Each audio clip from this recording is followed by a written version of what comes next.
par rapport ak li nga xamante ne moom la accusation yooyu kii defoon Sonko nos confrères de Sénégal ci laay gis article bi nii léegi on nous dit urgent accusation de Ousmane Sonko, Macky Sall brise le silence et dit tout. Macky Sall brise le silence sur les chiffres de Sonko. Je regrette les propos du Premier ministre qui sont totalement faux.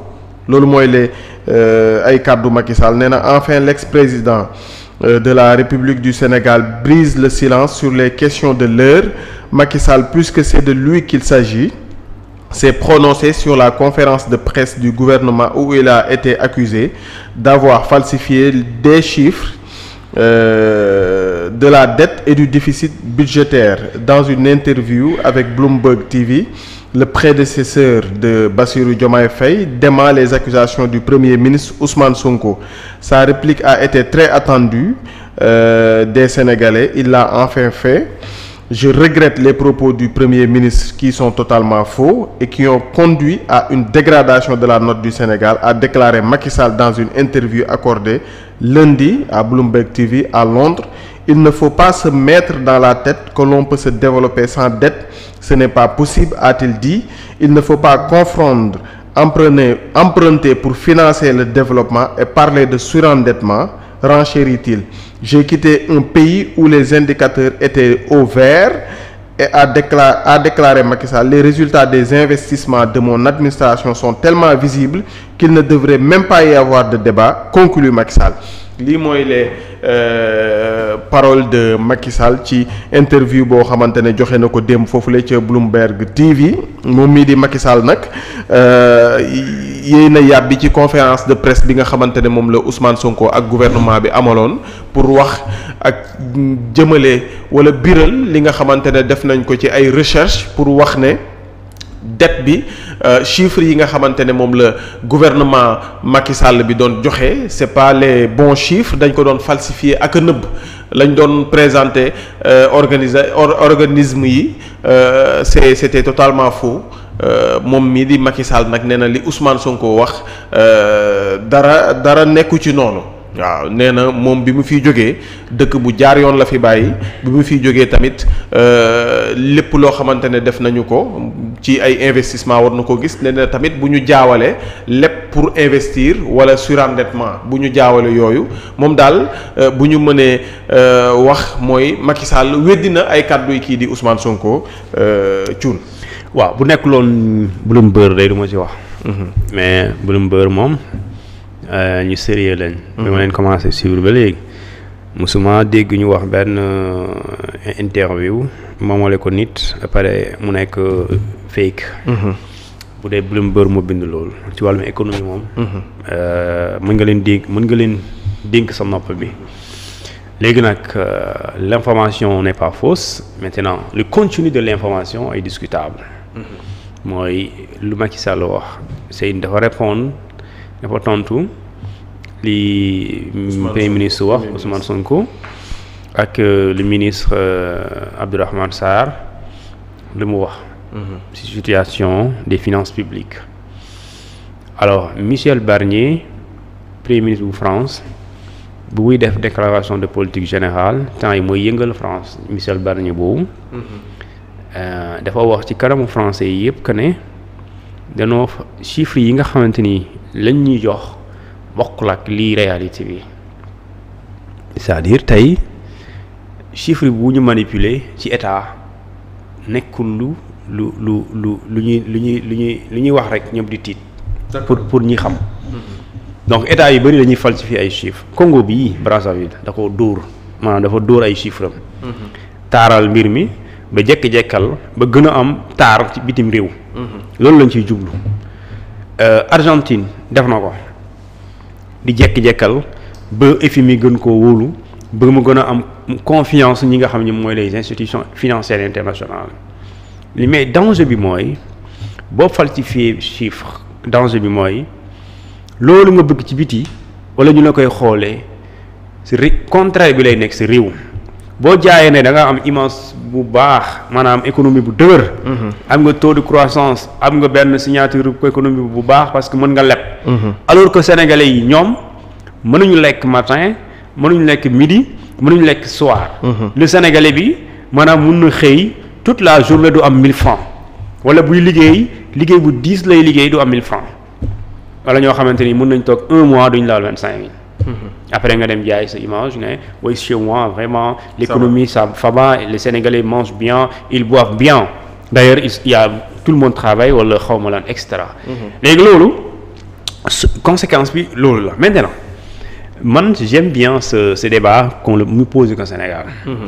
parce que Macky Sall lañ ci tudd ci les anciens ministres Amadou Ba Moustapha Ba Abdoulaye Daouda Diallo et pour moi bu dee am na falsification des chiffres commencé wul sous Abdoulaye Daouda Diallo sous Amadou Ba.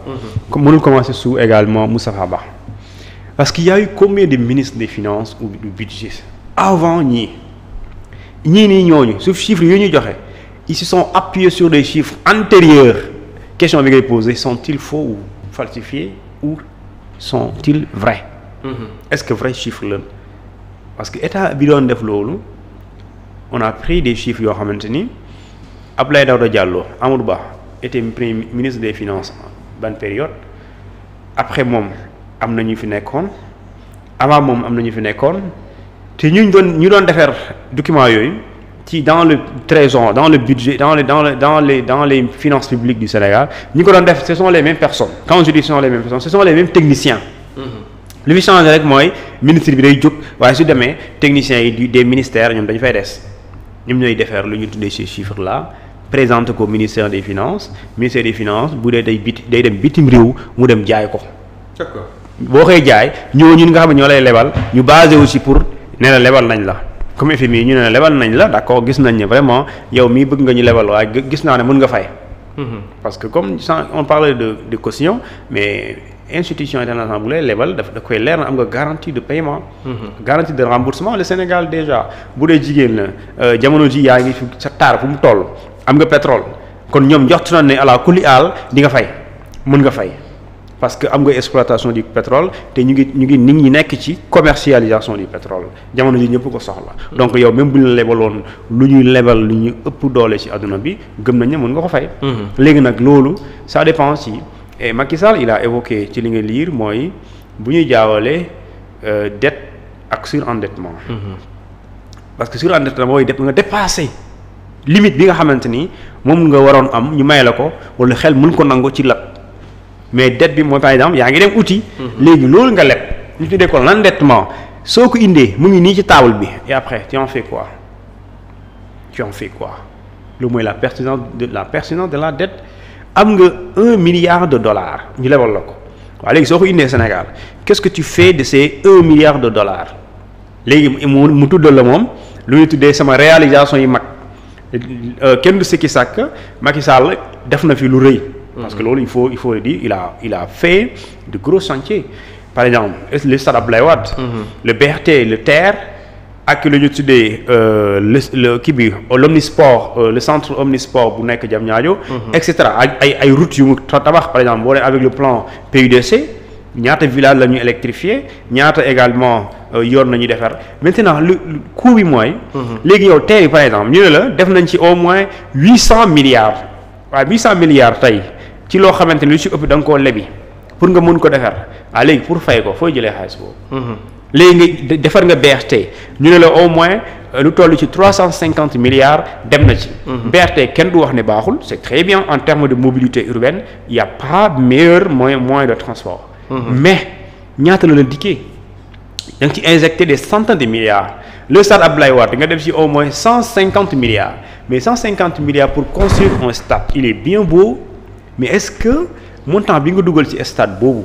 est-ce que loolu stade boobu mun na jur xaalis boo xamante ni mun na fay bor bi nga contracté bitim réew pour nga mën ko tabax donc dette mooy la pertinence mu ngi dépendre ci looy def ci bor boobu est-ce que da ngay def bor pour investir ci loo xam ne def ci loo xamante ni xaalis bu dul jeex nga këpp ko ci wala da ngay da ngay dem lebi pour fay bor wala da ngay dem lépp pour def di fonctionnement maanaam fay ay salaire syndicaliste bu ñu jógee di kaas nga ñëw fay leen ci nga dem ab ut bor fay leen ci wala da ngay am bor pour jël bor boobu noonu investir ci loo xamante ni investissement bi dafay gaaw créer lu ñu tuddee une rentabilité économique. parce que si nga investir ko ci loo xam ne dafay jur xaalis vite fait dafay créer richesse. par exemple boo créer richesse mooy da ngay créer waale ay emploi ay ndaw danañ ci xëy léegi ndaw yooyu di xëy ñooñu dañ ciy am salaire ñooñu di am salaire ñoom tamit seen kër yi dañ ci ku nekk da ngay am sa projet personnel. donc loolu dafay tourner l'économie. da ngay gis ne donc loolu dafay créer lu ñu tuddee un cercle vertueux c'est-à-dire que y a l'État qui investit et l'investissement boobu dafay créer emploi yooyu ay jeunes dañ ci liggéey. taux de chômage bi dafay wàññeeku taux de pauvreté dafay wàññeeku mën nga xalaat ni sax le taux d'insécurité mën na wàññeeku. parce que bu dee nit ñi xale yi amuñu jot pour nekk ci yeewu fajar minuit di taxawaalu. am nañu xëy di yeewu 7 heures wàcc 18 heures. kooku talul nekk ci mbedd bi di sàcc. donc su boobaa di nga wàññi le taux d'insécurité et dans ce cas également su boobaa loolu ngay xanaan économie boo xam ne dafay tourner petit commerce di développé wu ku nekk di gis sa bopp donc su boobaa loolu ngay créer mais si c'est le contraire nga investir de gros chantier. nga bàyyi également nit yi c'est parce que chantier yooyu par exemple Issa Abdoulaye Wade lan lay créer en termes d'emploi supposons. bu weesoo l'entretien bu weesoo la petite administration du stade mais bu weesoo loolu yan emploi nga mën a créer c'est-à-dire que léegi boo ko defoon industrialisation nga dem ci benn gox. dans le centre du pays nga créer benn industrie bu mag mais industrie boobu noonu ñaata centaine de Sénégalais nga ci mën a employé. nga dem Saint-Louis nga def ci benn industrie ñaata Sénégalais nga ci mën a employé. nga dem également Casamance nga def ci benn industrie ñaata Casamance nga ci mën a employé donc comparé au BRT. par exemple le BRT li ñu ciy gis. boo ko doon dajale ñaata nit ñoo ciy liggéey par rapport ak une usine. par rapport à une industrie boo xam ne bu mag la donc loolu mooy la pertinence de la maintenant question-réponse communiquer contre communiquer donc ça à la limite day am dugg ci mbirum politique yaa defuma léegi Sénégal lan lay téye moo tax yenn questions yi man du ma ci sonn maanaam yaa defuma te def am na wala ñàkk def am na. yoon rek moo koy wax. est-ce que newul di waajal retour am. na ñëw. gaa yaa ngi fi politique bi day neex rek. waaw na ñëw ok moom vraiment j'ai pas à dire du ñëwal du ñëw. suy ñëw bienvenue retour chez toi. Mbadou. ku ne ak sa kër kay. waaw bu ñëwee Mbadou mais gars yi ñu ngi raxas këram affaire yooyu noonu kër gi bu nekk Mermoz ak yooyu je sais pas si c'est avéré rek yooyu. ak këram. waaw ñu ne gars yi ñu nee nañu ñu ngi koy raxas ak yooyu di waajal day mel ni kër gaa ngi waaj a accueillir gan daal. kon na ñëw moom kay këram kay bu dee moom kay. en tout cas bienvenue chez lui. bienvenue comme le gars yi doon bienvenue chez vous. bienvenue chez vous. ayca l'affaire ONAS tamit Cheikh Dieng dañu wax ne convoqué nañ ko moom mais paraît-il ci benn plainte bu waa ONAS déposé woon la ça n'a rien à voir ak Thierno Alassane Sall